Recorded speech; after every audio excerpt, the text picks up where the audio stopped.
ஒருவருக்கொருவர் கீழ்ப்படிந்திருங்கள். கணவன் மனைவிக்கு, மனைவி கணவனுக்கு.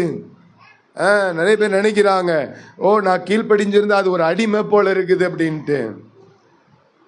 நிறைய பெண்கள் என்ன நினைக்கிறாங்கன்னா, புருஷன் என்ன பண்ணிருக்கணும், அடிமையா வச்சிருக்கணும், அடிமையா வச்சிருக்கணும். நீதிமொழிகள் 12ஆம் அதிகாரம் 4வது வசனத்துல போட்டிருக்குது, குணசாலியான ஸ்திரீ புருஷனுக்கு என்னவா இருக்கிறாளாமா, கிரீடமா, கிரவுனா இருக்கிறா, கிரவுனா இருக்கிறா.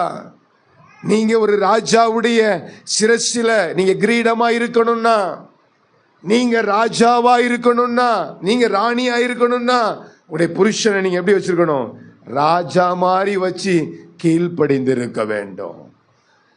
அப்படின்னா தான் நீங்க எப்படி இருக்க முடியும், ராணியா இருக்க முடியும். உடைய கணவனை நீங்க அடிமையாக்கி பார்க்கணும்னு நினைச்சீங்கன்னா நீங்க அடிமையோட மனைவியா தான் இருக்க முடியும்.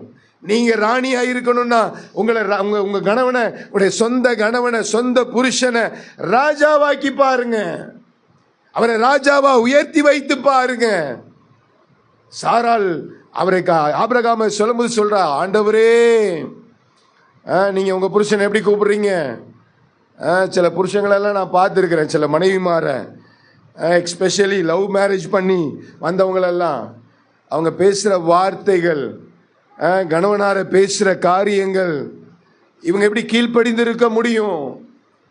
நீங்க கீழ்ப்படிந்திருக்கும் பொழுதுதான் தேவன் குடும்பத்தில் ஆசீர்வாதத்தை கொடுக்கிறார். ஆமீன் சொல்லுங்க பார்க்கலாம்.